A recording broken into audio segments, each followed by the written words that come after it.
ये 3 सोर्सेस हमारे पास होने ही चाहिए। इंपॉर्टेंट तो सारे ही हैं, बट आपने ये वाले जो टॉपिक्स हैं इन्हें थोड़ा डिटेल में पढ़ना है। नया फैक्ट मिलता है तो उसमें अपडेट करते चलना। डेली टेस्ट पे टेस्ट या चैप्टर्स पे चैप्टर्स पढ़े जा रहे हो नहीं। सपोज आपके पास फैट मैन है या अपने नोट्स हैं तो उसमें अपडेट करते चलना है ताकि जीएस लक फैक्टर क्या है, फंसा तो फंसा, नहीं तो नहीं फंसा। हेलो एवरीवन, मेरा नाम वंश है। आज मैं आपको एसएससी सीजीएल जीएस की मेंस की डिटेल स्ट्रेटेजी वीडियो बनाने जा रहा हूँ। इस वीडियो में सबसे पहले थ्योरी सोर्सेज जो हमारे पास होने चाहिए। सबसे पहले ये 3 सोर्सेज हमारे पास होने ही चाहिए। यूट्यूब वीडियोस या किसी ने भी बैच लिया तो बैच वाली वीडियो। दूसरा फैटमैन और लूसेंट बुक। तीसरा सब्जेक्ट वाइज कंसाइज नोट्स होने ही चाहिए। थ्योरी के लिए हमें लिमिटेड सोर्स रखने हैं, ज़्यादा इतने सारे सोर्सेज नहीं फैलाने ताकि बाद में उसे अच्छे से रिवीजन मार पाए और ज़्यादा बर्डन भी फील ना हो। अब मैं सबसे पहले जीएस के मेन इंपॉर्टेंट टॉपिक्स और मैंने जो सोर्सेज बताए उसे बता देता हूँ। इकोनॉमिक्स में हमें सबसे ज़्यादा एनसीईआरटी पे ही डिपेंड रहना है। इसलिए मैंने जो इंपॉर्टेंट टॉपिक्स है ये मैंने ऑलरेडी मेंशन कर दिए। इंपॉर्टेंट तो सारे ही हैं, बट आपने ये वाले जो टॉपिक्स है इन्हें थोड़ा डिटेल में पढ़ना है, अच्छे से इन्हें थोड़ा पढ़ना है, इनकी थ्योरी थोड़ी अच्छे से पढ़ना है। क्योंकि स्टेटमेंट बेस्ड वाले क्वेश्चन इन्हीं से ही बनते हैं। स्टेटमेंट बेस्ड वाले क्वेश्चन ऑलरेडी इतने सारे आ रहे हैं तो आपने इन्हें अच्छे से पढ़ना है, ठीक है। अब ये क्लास 11th और 12th वाली आपने एनसीईआरटी पढ़नी है। ये मैंने सोर्सेज दे दिया आपको, ये बहुत कंसाइज वीडियो दी है मैंने। यूट्यूब की बेस्ट है वीडियो। ना समझ आए तो आप डायरेक्टली सर्च मार लेना एनसीईआरटी क्लास 11th, कोई सी भी टीचर की वीडियो आए वो देख लेना जिससे भी आपकी टोन मैच होती है। दूसरा, आपने फैटमैन और हैंड रिटन जो भी नोट्स बनाओगे उससे रिवीजन मारनी है। ये बस 2 सोर्सेज आपने सारे सब्जेक्ट्स में फॉलो करने हैं। ऐसे ही हम आते हैं हिस्ट्री पे। हिस्ट्री में एंशियंट हिस्ट्री पे आते हैं। ये मैंने इंपॉर्टेंट टॉपिक्स ऑलरेडी मेंशन कर दिए सारे जो भी है। अब इसके लिए आप परमार सर का 1 शॉट लेक्चर देख लो, अदरवाइज नहीं तो आप एफआरबी देख लेना, एफआरबी 2.0 वाली। उसमें सारे टॉपिक्स कवर है और अच्छे से डिटेल में बताया हुआ है सर ने। और इसके लिए थ्योरी हमें पढ़नी है फैटमैन, या किसी पे लूसेंट है तो लूसेंट से पढ़ सकता है। अब मेडिवल हिस्ट्री पे आते हैं। मेडिवल हिस्ट्री पे दिल्ली सल्तनत, ये मुगल सल्तनत, ये सारे इंपॉर्टेंट टॉपिक्स हैं। इनमें स्टेटमेंट बेस्ड वाले क्वेश्चन ना अच्छे बन जाते हैं, तो इसके लिए हमें डिटेल थ्योरी थोड़ी सी अच्छी पता होनी चाहिए। इसके लिए मैंने ये 1 शॉट वाला लेक्चर डाला, PWIAS वाला, तो इसके लिए ये लेक्चर देख लेना एक बारी। इन्होंने अच्छे से एक्सप्लेन किया है। कोई भी नया फैक्ट मिलता है, कुछ भी नया एग्जाम्पल या कुछ भी ऐसा कुछ नया डाटा मिलता है तो अपने नोट्स में या किसी भी फैट मैंने लूसेंट है तो उसमें अपडेट करते चलना ताकि बाद में इतने सारे नोट्स ना बन जाए। परमार सर वाले नोट्स ये है, PW वाले नोट्स ये है, हैंड रिटन वाले ये है। तो इसलिए एक चीज़ को ही अपना अपडेट करते चलना साथ साथ। अब दूसरा, हमें रिवाइज करना है अपने हैंड रिटन नोट्स। और दूसरा, फैटमैन है तो फैटमैन, नहीं तो लूसेंट से पढ़ सकते हो। अब मॉडर्न हिस्ट्री पे आते हैं। मॉडर्न हिस्ट्री का वेटेज थोड़ा ज़्यादा है। ये मैंने सारे इंपॉर्टेंट टॉपिक्स लिख दिए। आपने परमार सर के 4.0 वाला बैच चल रहा है, उसकी वीडियोस आपने देखनी है मॉडर्न हिस्ट्री में। और ये सारे इंपॉर्टेंट टॉपिक्स उसमें पढ़ाएंगे सर, तो उसमें अच्छे से डिटेल में पढ़ा रहे हैं हिंदी और इंग्लिश में। इसलिए ज़्यादा हिंदी और इंग्लिश मीडियम वाले बच्चों को कोई प्रॉब्लम भी ना हो, और इसलिए और वो डिटेल में भी पढ़ा रहे हैं, तो उसके लिए वो देख लेना। मुझे यूट्यूब पर अभी तक ऐसी कोई बेस्ट वीडियो मिली नहीं जो मॉडर्न हिस्ट्री अच्छे से पढ़ा रहे हो, और जो भी है तो वो बहुत लेंदी है। तो इसलिए परमार सर 4.0 वाले बैच वाली वीडियोज़ देख लेना। दूसरा, रिवीजन के लिए आप फैटमैन और लूसेंट बुक देख लेना, ठीक है। पॉलिटी में आते हैं। ये सारे इंपॉर्टेंट टॉपिक्स हैं पॉलिटी में। पॉलिटी के ये सारे आपको तो पता ही है इंपॉर्टेंट टॉपिक्स हैं, और सारे इंपॉर्टेंट होते हैं पॉलिटी में, तो कुछ भी क्वेश्चन बन जाता है। तो इसके लिए हमें एनसीईआरटी पे डिपेंड होना है, लूसेंट और फैटमैन पे नहीं। एनसीईआरटी से हमें क्लास 11th वाली एनसीईआरटी उठानी है सबसे पहले। ये यूट्यूब चैनल है सीरीजन इंडिया 1। ये मैंने इंग्लिश मीडियम वाले बच्चे हैं ना, इंग्लिश मीडियम वाले बच्चों के लिए है ये। हिंदी मीडियम वाले जो परमार सर का CDSA और CAPF वाला बैच चल रहा है ना, वो वाली पॉलिटी उठा लो।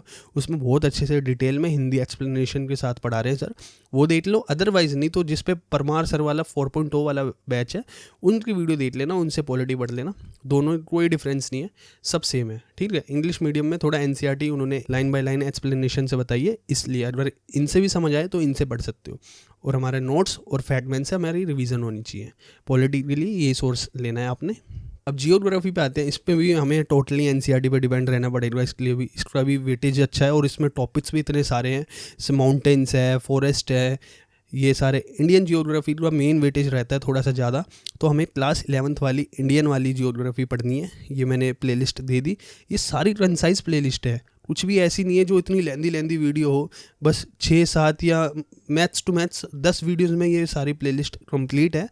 एनसीईआरटी 11th वाली और ये फिजिकल जियोग्राफी, ये 2 प्लेलिस्ट आपने पढ़नी है। इसके बाद कोई भी बैच की वीडियो कुछ भी नहीं देखना।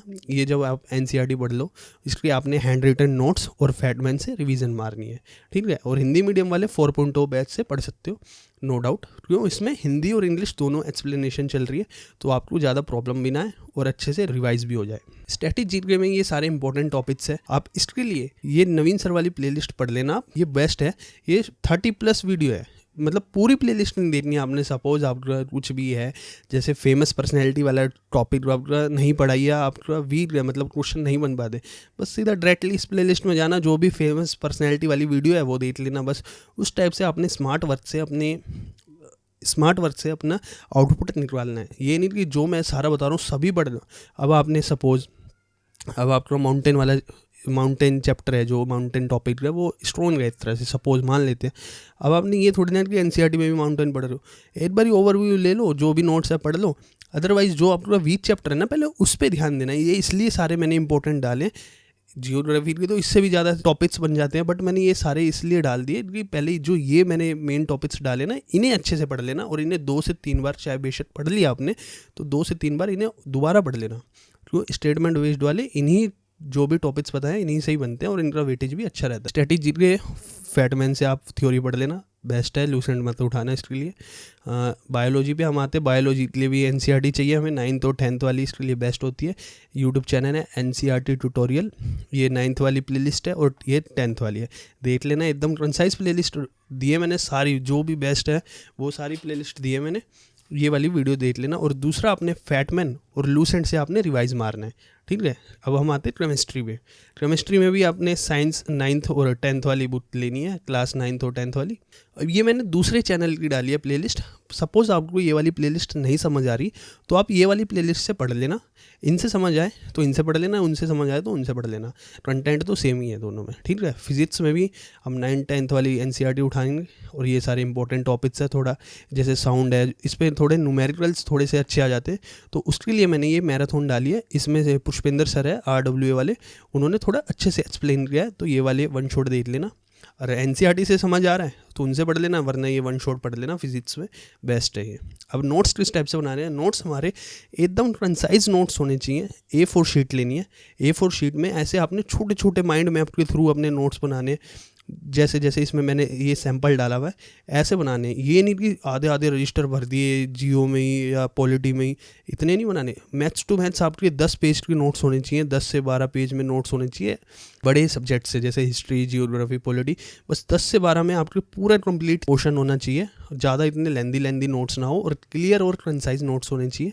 और सबके आपने शॉर्ट नोट्स जरूर बनाने हैं। शॉर्ट नोट्स क्या होता है, ऐसे एंड में बनाते हैं, जैसे आपने 2 से 3 बार नोट्स रिवाइज मारने के बाद आपने उसके शॉर्ट नोट्स बना ले, जो आपको याद नहीं हो रहे ना बार बार, 2-3 बार में भी याद नहीं हो तो उसके शॉर्ट नोट्स बनाने होते हैं। तो ऐसे शॉर्ट नोट्स बनते हैं। और आपने सेपरेट कॉपी बनानी है, टाइम टू टाइम उसे अपडेट लाना है सारे सब्जेक्ट्स में। जैसे सपोज CHSL हुआ या CGL हुआ, तो उसमें क्या नया पूछा, क्या नया टॉपिक था, तो उसमें मेंशन कर देना कि ये नया पूछा था, ये मुझे अच्छे से पढ़ना है। और ऐसे ऐसे कोई भी नया फैक्ट मिलता है तो उसमें मेंशन करते रहना, टाइम टू टाइम अपडेट डालते रहना उसमें। टीचर्स के नोट्स फॉलो मत करना, अपने नोट्स बनाने हैं, आपने अपने हैंड रिटन नोट्स होने चाहिए। आपने ही पढ़ना है, आपने ही समझना है, तो आपने अपने हिसाब से जो आपको इंपॉर्टेंट लगता है वो लिखना है, जो नहीं लगता, जो आपको ऑलरेडी याद है तो वो मत उतारना, ठीक है। PY की प्रैक्टिस सोर्स पिनेकल वाली बुक है या तो किरण की बुक है, तो ये दोनों मोर देन सफिशिएंट है। दूसरा हम SSC वाली जो आंसर की आई है अभी, स्टेनो या CGL CHSL, ये वाली हम आंसर की से एनालाइज मारेंगे। और डेली आपने 200 क्वेश्चन लगाने हैं पिनेकल या किरण की बुक से, अल्टरनेट चलाने। 100 जैसे हिस्ट्री से मार लिए, 100 आपने पॉलिटी से मार लिए, तो आपने डेली मारने 200 क्वेश्चन का ये टारगेट होना चाहिए कि आपने डेली 200 मारने हैं। और ऐसे ही अल्टरनेट चलाने, 100 बायो से मार लिए, 100 इकोनॉमिक्स से मार लिए, तो ऐसे आपने चलाने हैं, ठीक है। टॉपिक वाइज और स्टेटमेंट बेस्ड क्वेश्चन प्रैक्टिस के लिए हमें परमार सर का जो CGL मेंस वाला बैच चल रहा है वो ले लो भाई, बेस्ट है, ले लो, ले सकते हो तो, वरना तो तुम्हें बताइए इस चीज़ वाला यहाँ से ले लो ठीक है। परमार सर वाला CGL मेंस का बैच है, अच्छे से है। UPSC लेवल के, CDS CAPF के लेवल के क्वेश्चन है, और थोड़ा लेवल मुझे लगता है बढ़ ही रहा है SSC में। GS का तो आपको भी पता ही है, इस बार तो नए वेंडर वाला, तो मेरी एडवाइस है कि ले लो आप, उसमें एक्सप्लेनेशन भी अच्छी है और जो क्वेश्चन का लेवल है वो भी अच्छा है, उससे आपका पूरा टॉपिक रिवाइज भी हो जाएगा। और बाई चांस जिस पे नहीं है या किसी को नहीं मिला तो आप निट्टो सीरीज़ फॉलो मार लेना परमार सर की, वो बहुत है, आपको ऑप्शन एलिमिनेशन में भी हेल्पफुल होगी और थोड़ा सा जो भी डिटेल फैक्ट्स हैं वो बता देंगे उसमें निट्टो में ही। रिवीजन, अब आते हैं सबसे इंपॉर्टेंट पार्ट है रिवीजन। रिवीजन में आपने सबसे पहले देखना है जो आपने लेक्चर लिया उसके नोट्स बनाए, उसके नोट्स उसी टाइम आपने रीड करने हैं, बोल बोल के रीड हुआ है, फिर उसे आइज़ बंद करके 10 मिनट एक्टिव रिकॉल करना है आपने, क्या कितना मुझे याद है, कितना मैंने पढ़ा था। जो आपको याद नहीं आया उस पर आपने दोबारा उस पॉइंट पे जाना है, उस पॉइंट की जो भी आपने फैक्ट लिख रहा था वो पढ़ लेना है, फिर उसे ऐसे ही रिवीजन करनी है। और डेली आपने शॉर्ट टारगेट रिवीजन बनानी है। जैसे आज मुझे बायोलॉजी के 2 चैप्टर पढ़ने हैं या और पॉलिटी के 3 चैप्टर पढ़ने हैं, तो ऐसे मुझे डेली शॉर्ट टारगेट बना के रिवीजन करनी है। रिवीजन को आपको डेली टाइम देना है, ये मत करना है कि वीकली में सैटरडे संडे रिवीजन टाइम है बस और डेली टेस्ट पे टेस्ट या चैप्टर्स पे चैप्टर्स पढ़े जा रहे हो, नहीं। रिवीजन पे पहले ध्यान देना बजाय न्यू चैप्टर्स पढ़ने के, ठीक है। जो आपने पहले पढ़ा उसे ही रिवाइज मारनी है। 3 7 15 रूल है, मतलब 3 दिन बाद, 7 दिन बाद, 15 दिन बाद आपने वही टॉपिक दोबारा रिवाइज मारना है, ठीक है। फर्स्ट राउंड में जैसे आपने किस टाइप से मारना है, फर्स्ट राउंड में उसके मेन पॉइंट्स पढ़ लिए, ठीक है। सेकंड टाइम में आपने इंपॉर्टेंट फैक्ट्स थे उसके वो पढ़ लिया। थर्ड टाइम में माइंड मैप के थ्रू आपने रिवाइज कर लिया उसे। फोर्थ टाइम आपने टेस्ट दिया और टेस्ट में जो भी आपका वीक पॉइंट आया वो अपने नोट से दोबारा से पढ़ लिया। तो ऐसे 3 से 4 बारी आपने 8 टॉपिक 8 सब्जेक्ट को पढ़ना है और ऐसे पार्ट्स में पढ़ना है जो मैंने बताया। आपको हमेशा बोल के आपको अपने रिवाइज करने हैं नोट्स, और एटलीस्ट आपके नोट्स 4 से 5 बार रिवाइज होने ही चाहिए सारे सब्जेक्ट्स के, ठीक है। और ये मेन पॉइंट है कि आपने एक चीज़ को अपडेट करके चलना है। जैसे सपोज आपके पास फैट मैन है या अपने नोट्स हैं तो उसमें अपडेट करके चलना है ताकि बाद में एक चीज़ उठाओ उससे सब चीज़ रिवाइज हो जाए।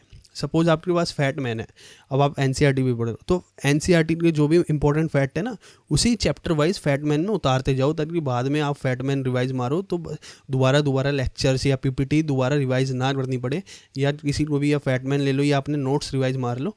मतलब एक चीज़ को अपडेट करके चलना है कि मुझे बस एंड में यही चीज़ पढ़नी है जिससे मेरे सारी चीज़ रिवाइज हो जाए। तो ऐसी कोई भी चीज़ बना लेना, या तो कोई सी भी लूसेंट बुक ले लेना या अपने नोट्स अपडेट करते चलना बस। जीएस का एनालाइज का ये है कि आपने जो भी वीक पॉइंट्स है उसे नोट डाउन करना है विद एक्स्ट्रा फैक्ट। कोई भी नया टॉपिक रहा है या कुछ भी आपको पहली बार क्वेश्चन दिख रहा तो उसे आपने नोट डाउन कर लेना। आंसर की मैं बता रहा हूँ, ये टेस्ट वेस्ट में नहीं, जो टेस्ट वेस्ट में ही नए क्वेश्चन आए उसे भी नोट डाउन। आंसर की में जैसे सीजीएल में, सीएचएसएल में, स्टेनो में कोई भी नया क्वेश्चन दिख रहा उसे अच्छे से नोट डाउन, और उसके साथ नोट डाउन के साथ उसके जो भी एक्स्ट्रा फैक्ट है इंटरनेट से वो देख के उसमें मेंशन कर देना, ठीक है। करंट अफेयर्स को नेगलेक्ट कर सकते हो आप, इतने सारा टॉपिक्स है, इतने सारा अभी पता भी नहीं है कहाँ से पूछे कहाँ से नहीं, तो इसके लिए अभी इतना ध्यान मत देना। मोड टेस्ट की बता रहा हूँ मैं। और मेन फोकस आपने कोर सब्जेक्ट्स पे होना चाहिए। अपने वीक पॉइंट्स आइडेंटिफाई करो और उसके ही रिवीजन पे ध्यान दो, उससे ज़्यादा, ठीक है। नोट डाउन करना है आपने, छोटा नोट डाउन करना है A4 शीट पे। A4 शीट पे जैसे कोई भी वीक पॉइंट्स है, सिली मिस्टेक्स है कि यार मैंने ऑप्शन A मारा था B हो गया टच, या मुझे पता था कि B तो हो ही नहीं सकता फिर भी मैंने B मार दिया, तो वो जो भी सिली मिस्टेक्स है या जो भी आपके एक्स्ट्रा पॉइंट्स है वो आपने एक A4 शीट पे नोट डाउन करना है अच्छे से। करंट अफेयर्स के लिए आपने इंडोलॉजिस या स्पीडी बुक आती है वो पढ़ लेना, और सीजीएल आंसर की एक बार एनालाइज मारने के बाद जो भी हाई वेटेज टॉपिक्स है उन्हें देख लेना कौन से हाई वेटेज टॉपिक्स है, वही टॉपिक्स पढ़ने हैं आपने एंड टाइम में। ये नहीं कि आप मंथली भी पढ़ रहे हो, डेली भी पढ़ रहे हो, वन शॉट भी पढ़ रहे हो, इतना भी नहीं है। जीएस लक फैक्टर क्या है, फंसा तो फंसा, नहीं तो नहीं फंसा, चाहे जितना मर्जी पढ़ लो, चाहे 3 साल भी पढ़ लो, कोई भरोसा नहीं है। अब FRB 2.0 फॉलो आपने लास्ट डे पे करनी है, हमें लास्ट डे पे फॉलो करनी है। जैसे हमारा 1 महीना बचा है, अब हमारे जो छोटे लूप होल्स है, जैसे छोटे चैप्टर्स हैं हिस्ट्री में, बायो में, पॉलिटी में, छोटे चैप्टर्स हैं, तो वो छोटे चैप्टर्स के लिए हमें FRB उठानी है। FRB लास्ट मंथ में उठानी है, उससे हमारे लूप होल्स भर जाएंगे। वन शॉट्स की बजाय मैं बेटर मानता हूँ FRB बहुत बढ़िया कंटेंट है, तो वो लेना, ठीक है। वन शॉट्स बेशक छोड़ देना, जो लास्ट में परमार सर वन शॉट डालते ना उसकी बजाय आप FRB 2.0 से पढ़ लेना। Last and final pro tip ये है, अपने लिमिटेड सोर्स रखने हैं आपने, चाहे कुछ बोले, चाहे मैं बोलूँ, चाहे कोई सा टीचर बोले, कुछ नहीं देखना, कुछ नहीं बदलना, बस उसे ही मल्टीपल रिवीजन, उस पर ही ट्रस्ट रखना, अपने टीचर का विश्वास रखना कि हाँ मेरा जिस टीचर से पढ़ रहा हूँ उस टीचर का ही मेरे एग्जाम में मिलने वाला है, तो उस पर विश्वास रखना। और दूसरा जीएस लक फैक्टर है, चाहे आज आप 4 साल भी पढ़ लो, चाहे 3 साल एनसीईआरटी भी पढ़ लो, ज़रूरी नहीं है कि आप 75 आउट ऑफ 75 ले आओ, ठीक है। इंग्लिश और जीएस ऑलवेज रैंक, तो थोड़ा हमें डिटेल में पढ़ना पड़ता है इसके लिए। ट्रस्ट योर सोर्सेज, आपने अपने मेंस तक सोर्स नहीं बदलने, मैं बार बार बोल रहा हूँ। और डेली मेडिटेशन करना है और revise GS notes specially before sleep. Means अपने जीएस के जो भी नोट्स है, जो भी आपने आज टॉपिक्स पढ़ा, उसके अपने डेली जितना भी पढ़ा उसके बस एक बार नज़र मार लो अपने सोने से पहले। और डेली मेडिटेशन तो करना ही है, ठीक है।